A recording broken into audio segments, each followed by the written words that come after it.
Good morning, AbundaCulture friends. It's good to have you here.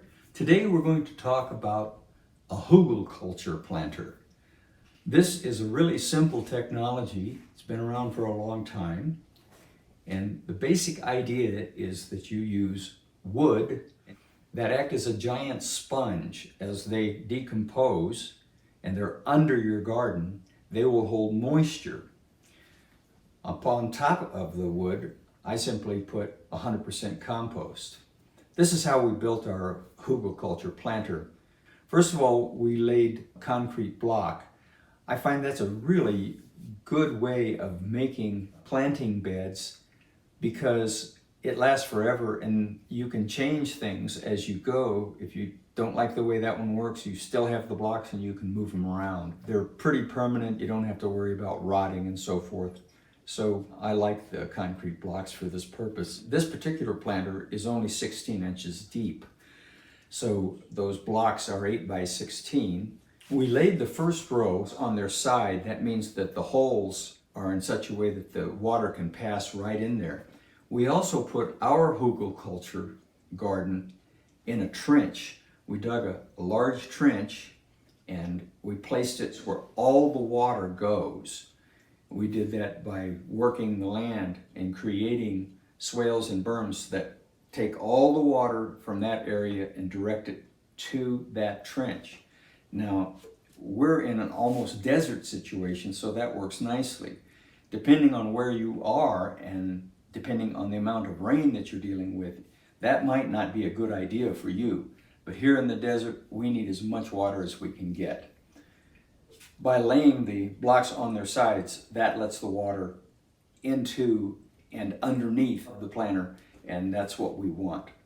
The next row we put on the way you would typically lay them, with the opening on top. You can actually plant flowers or anything else that you want in those holes all the way around. You could do it just to be pretty, or you can use something like marigolds that might keep certain insects away from the crops that you're planting. I have pictures here that will show you the materials that we laid in there. All of this was untreated.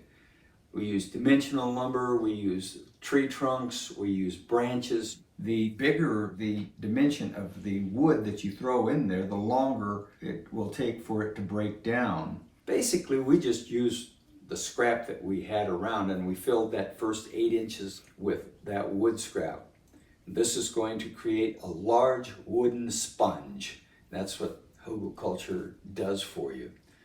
On top of that, we placed 8 inches of 100% compost. The compost that we create here on our homestead is very rough. It's not finely ground, and so it will have pieces in it the size of an egg or a golf ball. And that's good for us because that keeps the compost from compacting. When it gets so compact, the roots have a hard time penetrating. That's why we don't use any soil in our containers, because soil will become just like concrete and nothing will grow. So we have learned just to use 100% compost, and we have very, very good success with our yields and with the health of our plants. Well, that's our Hugelkultur experiment. We planted carrots and squash in this first go-around, and we think that it's going to do well. I like to have a large planter like this for things like squash, watermelon, cantaloupe, because they like to spread and take so much space. So we'll continue to watch this experiment and keep you in touch. And we would like to have your comments too. Tell us about your Hugelkultur planter experiences, and perhaps you'll be able to help us make things even better. Thanks for your time. Remember, keep your eyes on the sky. He's coming real soon. Yes, we're all in a master plan, though the things we do are just grains of sand. When these things are touched by the master's hand, then our lives turn into mountains in a master plan.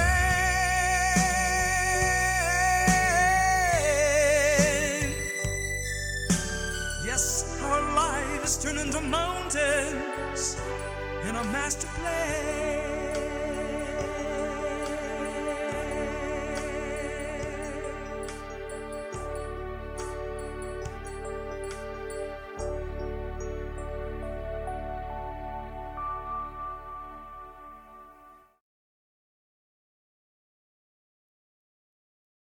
All right, finally, this takes forever. These are the slowest film people in the universe.